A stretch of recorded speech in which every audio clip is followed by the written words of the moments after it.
In Chapter 15, entitled Genes and Proteins, we'll take a look at how these segments of DNA are able to code for all the important proteins that we need as living organisms.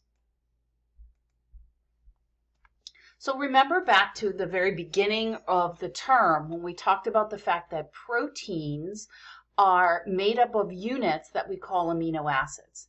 So here are chemical diagrams of all of the 20 different types of amino acids.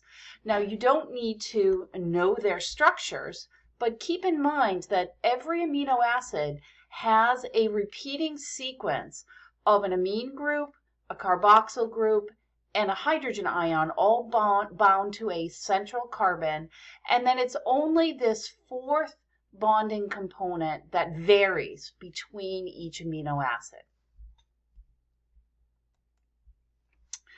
Now, central dogma, or our basic understanding of how we make proteins, is that first the DNA has to be read, so the organization of the nucleotides, the A's, the T's, the G's, the C's, then get rewritten into a new type of genetic material called RNA, specifically messenger RNA. So that process we call transcription. So DNA is transcribed, or we're going to convert a section of DNA into a messenger RNA. Then that messenger RNA can then be translated into the protein that we need. So there are repeating units in the messenger RNA that we will be able to code. It will stand for certain amino acids. So here is the basic flow of information regarding making proteins. We have our double-stranded DNA, remember, running 5' to 3' and 3' to 5'. And we need to make a piece of RNA which will correspond to the section of DNA that we want to use to make a protein. Now, if we need to make the RNA, we are going to have to use an enzyme called an RNA polymerase. This will make RNA off of DNA. Then that's the transcription process. So we are literally turning a piece of DNA into a piece of RNA which has a complementary structure. Now, as that RNA is produced, it's going to have to be processed, meaning that the raw RNA, the raw message, will have some sections that will need to come out, and these are called introns. So you noticed that as we process or make the RNA more readable, we're going to take these introns out. We are also going to add to the 3' end a repeating unit of adenines called a poly-A tail, and then we're going to add a primer onto the front of our messenger RNA. So these will be important for the recognition process of making the proteins, so that the ribosome can recognize it. And so they're going to then, once we go to a ribosome, the ribosome is then, that's this light pink circle, which is kind of hard to see in the background. That's the ribosome. This piece here, this is the messenger RNA being fed through the ribosome, and as it's actually being fed through this way, as it's being fed through, every 3 bases will correspond to a particular amino acid. And then what we will do is, as a new amino acid comes in and is read, as a new one is added in, here's a new amino acid, this chain will be added on top of it. Okay, so when we take a look at the genetic code, as I mentioned, in the messenger RNA, there are units of 3 nucleotides, and these are called codons. So every unit of 3 will code for something, and in most cases it's amino acid. So the reading frame refers to where you start. So as soon as you start, you're going to go every 3. So when you start with your first codon, then you're going to keep going every 3. And that's going to refer to a particular amino acid. Now, there's 64 possible organizations of the bases in mRNA, and there's only 20 amino acids. So that means there's multiple codons that will code for the same amino acid because we have many more possibilities. And that's what we call degenerate. But if you just remember that there are multiple codons that specify or code for one amino acid. And here's the chart. Now, don't think that you have to memorize this chart. If I ask you a question about this, I will give you the chart. You do not have to know the components in this chart. So the way this is organized is you determine which is the first letter of the 3 in the codon. Here's the second letter, here's the third letter. So if I say the first letter is G, the second letter is C, and the third letter is G, then this is where that codon would end up. So here we have G, G, G, and that codes for glycine. But you'll notice that there are other codons which will code for glycine as well. Now there's a couple special codons that don't code for an amino acid, or if they do code for an amino acid, it has a special purpose. So we'll look at these 3. They all start with U, UAA, UAG, and UGA. All of these, and they're located in these 2 boxes, and they're in boldface, these are called stop codons. So when the reading of the messenger RNA, when you get to that, the addition of amino acids to the protein will stop. That will end the reading. Also, we have a start codon. So this gets us to stop the reading. We need something to get us to start the reading. The start codon is always AUG, and it does code for methionine. So that means all of our proteins will start with a methionine amino acid. Now, previously in the last chapter we looked at, we talked about how DNA can be damaged. And one of the ways that it can be damaged is called a frame shift mutation, where you either cut out or you add extra bases to the DNA that causes a problem. So remember that we're going to read the DNA and make an RNA. So if we cut out some of the nucleotides, that means the RNA will be wrong. So here what we have is, this is say, normal RNA that would have been made from normal DNA. And you see that there's a U here and a UA. We know this is RNA because it has U's in it. And as you go along and separate by every 3, you would see that we would have serine, valine, proline, tyrosine. So these would be the order of the amino acids added to the protein. Now, if in the DNA we cut out the nucleotides that would code for the U and the A in the messenger RNA, our new reading of our messenger RNA, we go along the same, A, G, C, G, but then where we would expect to see a U, remember the U and the A are no longer there because the DNA is missing them, we're going to hop right to C. The first amino acid will not be changed, still serine. But we get to the second one, GUA codes for valine, but GCC codes for alanine. So this means we would have a different amino acid that would be produced and a whole different protein from there on. Now let's talk about the steps of making the messenger RNA, and then we'll get into the steps of making the protein. So we need to make the messenger RNA, and that process is called transcription.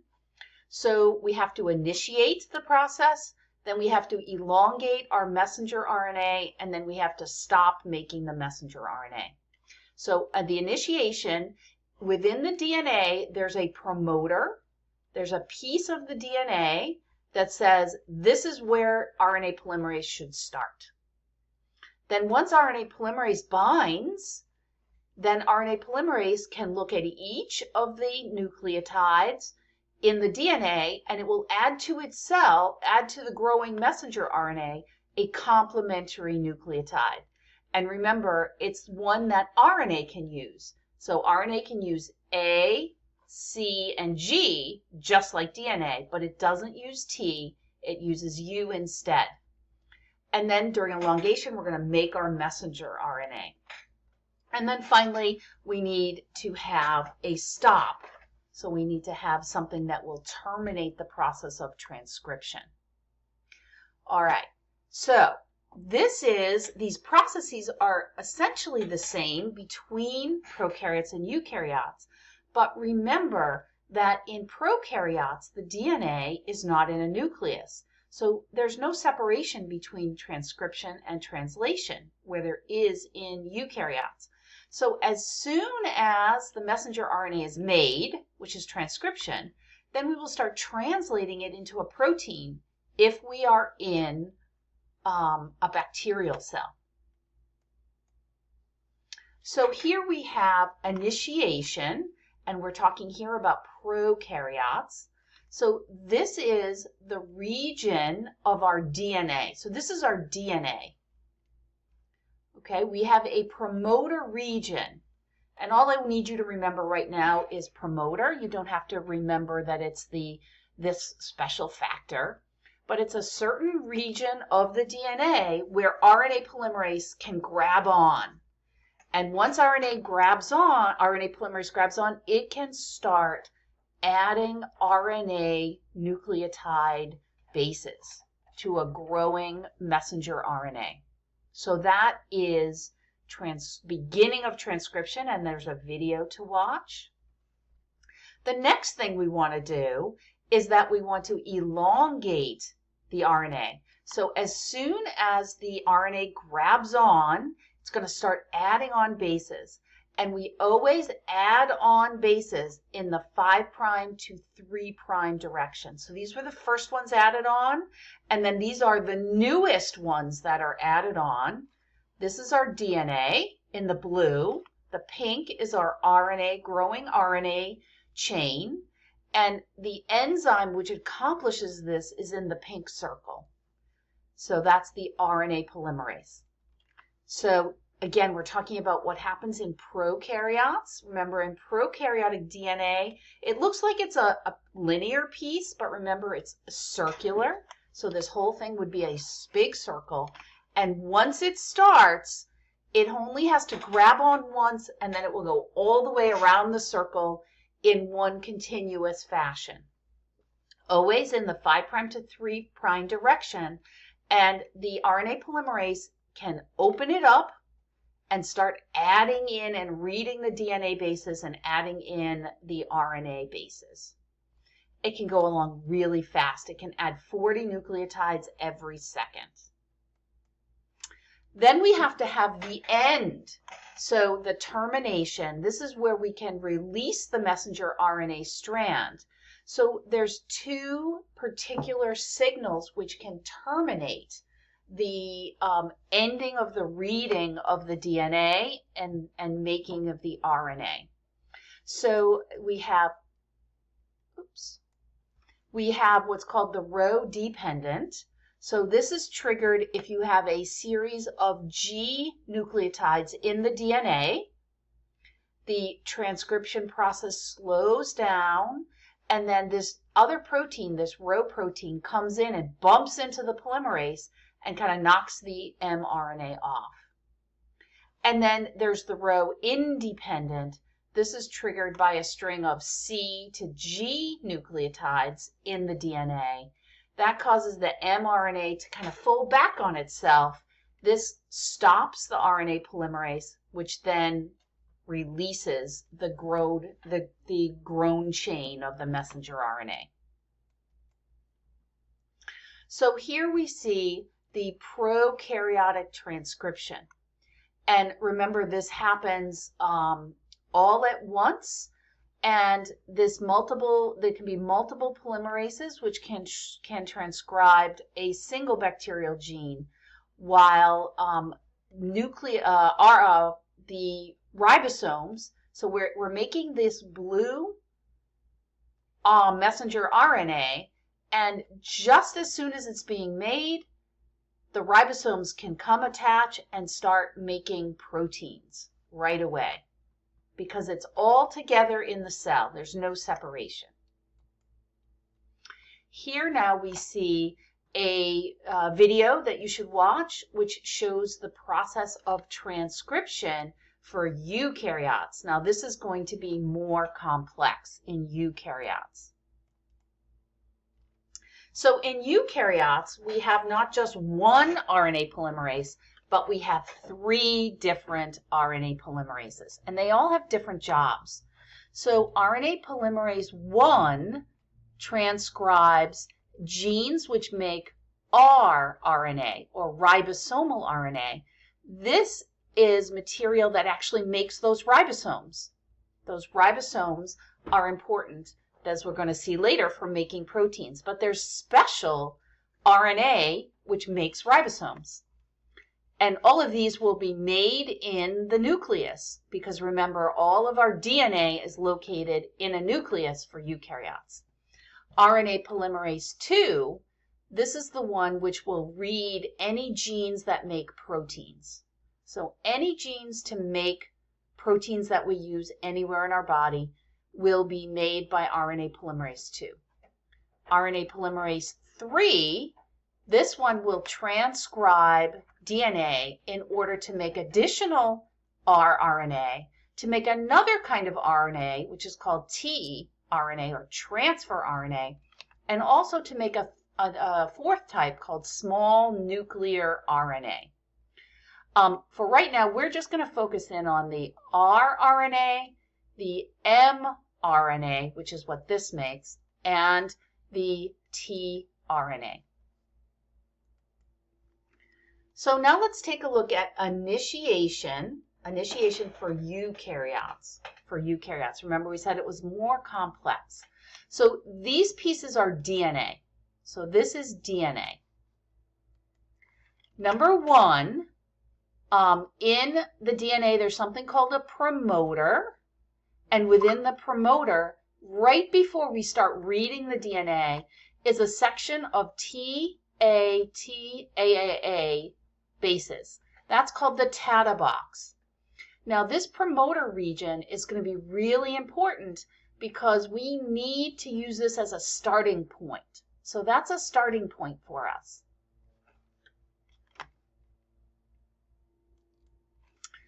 What happens is that there are some transcription factors, and what is important for me to have you remember is just these are proteins which will come in and they're going to bind to the TATA box. They're going to bind right here, and then additional ones are going to bind to the first ones. And once we have a whole bunch of these transcription factors bound to the TATA box, then the RNA polymerase 2 can come in. So remember, this is the one that makes messenger RNA. So once we have all the transcription factors bound to the TATA box of the promoter, then we can start to actually transcribe the gene into messenger RNA. Now, for elongation,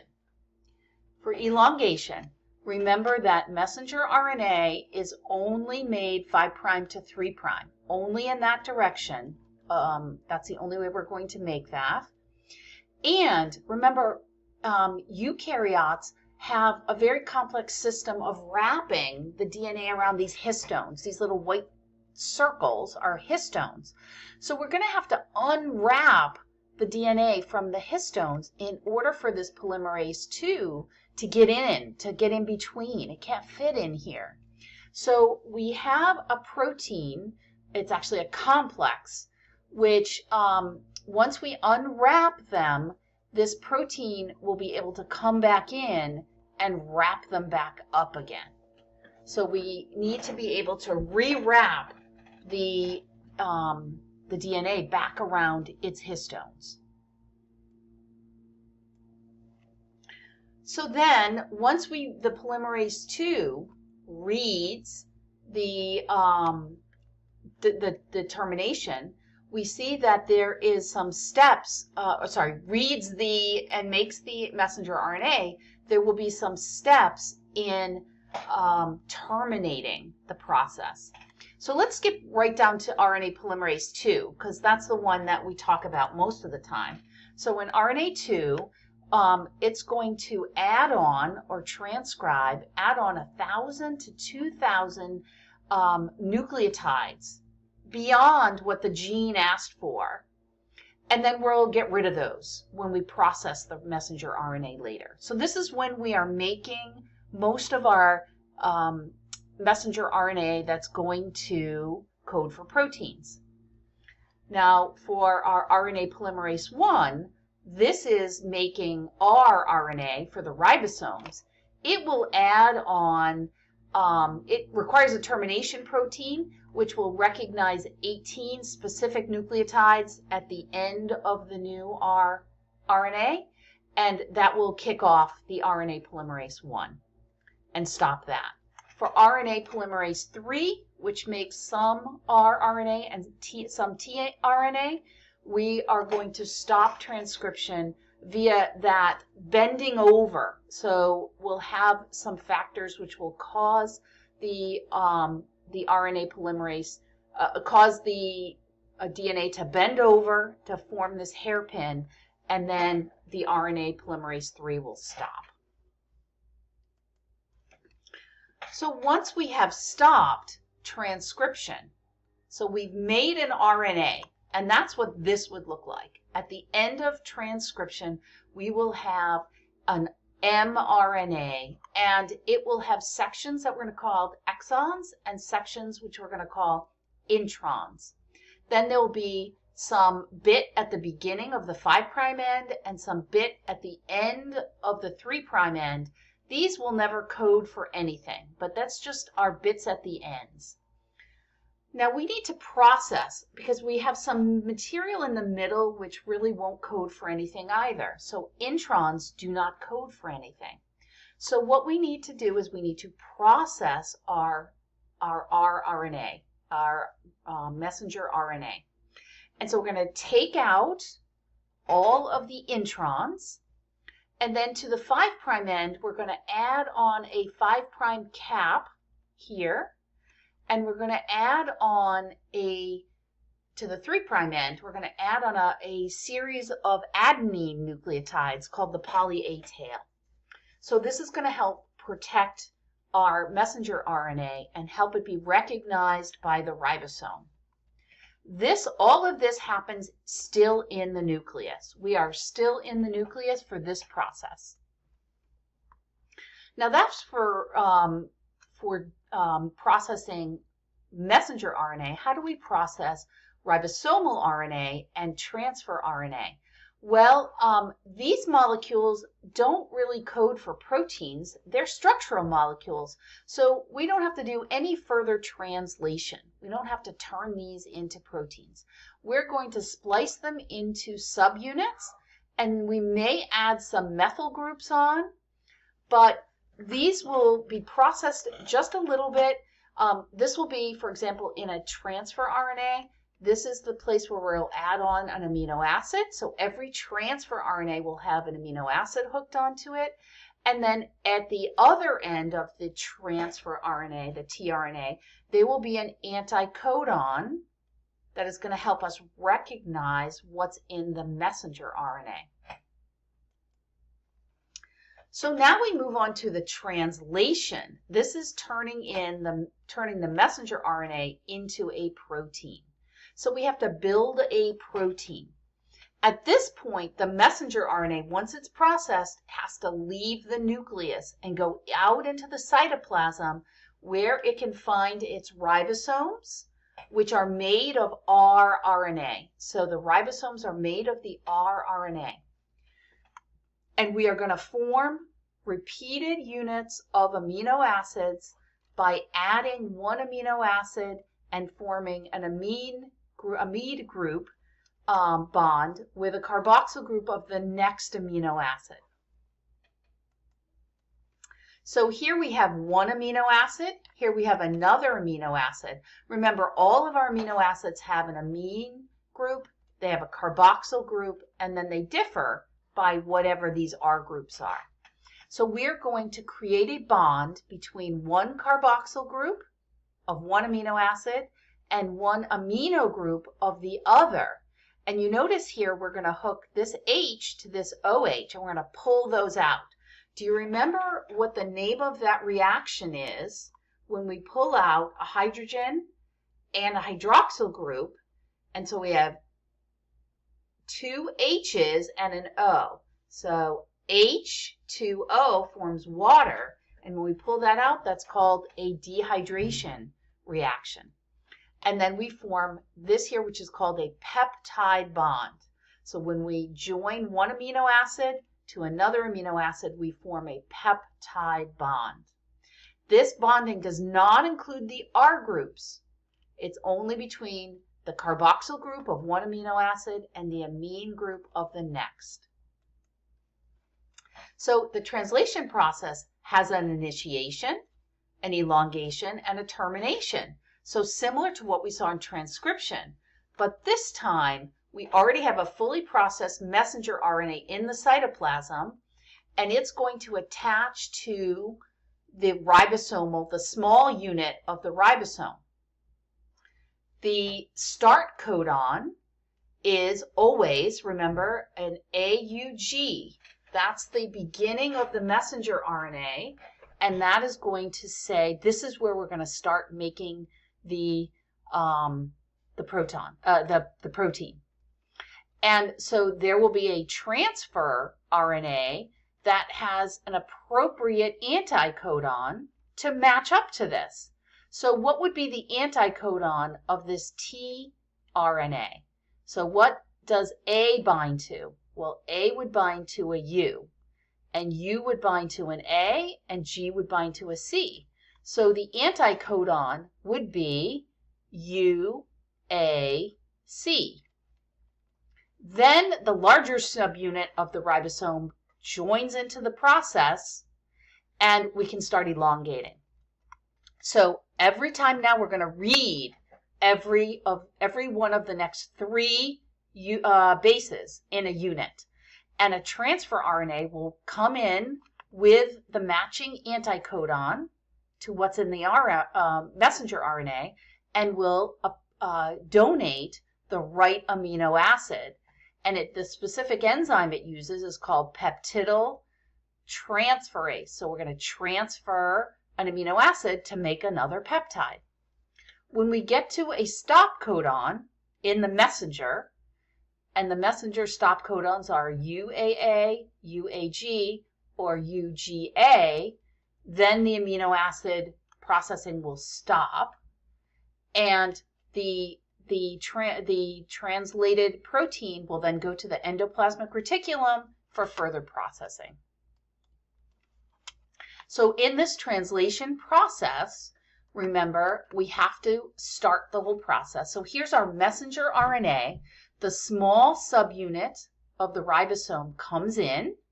This is the small subunit, comes in, and the AUG is the start codon. So the transfer RNA that recognizes that is UAC, as we talked about before. Attached to this transfer is going to be always, for this one, methionine. Always methionine. So that's going to bind and say, okay, now we're going to start. Now what happens is we read the next three. Well, the next three in order are UUC. So who's going to bind to UUC? Well, that would be a transfer RNA that has AAG. So that will come in, and this particular transfer RNA is going to have a phenylalanine. this will always code for phenylalanine. So phenylalanine comes in and binds, and this methionine will get added on top of the phenylalanine using that transferase. So the transferase will add this on. This transfer RNA will now leave. It's empty. It's empty. It will now leave and go pick up another methionine, so it could be used again. Let's read the next three. Well, the next three are CGA. CGA corresponds to GCU of a transfer RNA, which is attached to an arginine. So now this will bind in. The phenylalanine and the methionine will hop onto here on top of the arginine. This one will then be empty, and it will leave. And the large ribosomal unit, here's the large ribosomal unit, it's the pink bubble, and the small unit will move down to the next section, and we'll so far have a protein that reads methionine, phenylalanine, arginine, and depending on what the reading of the next three are, we will be able to determine what the next amino acids will be that will add to the chain until we get to a stop codon. And speaking of stopping, that will end the material for chapter 15.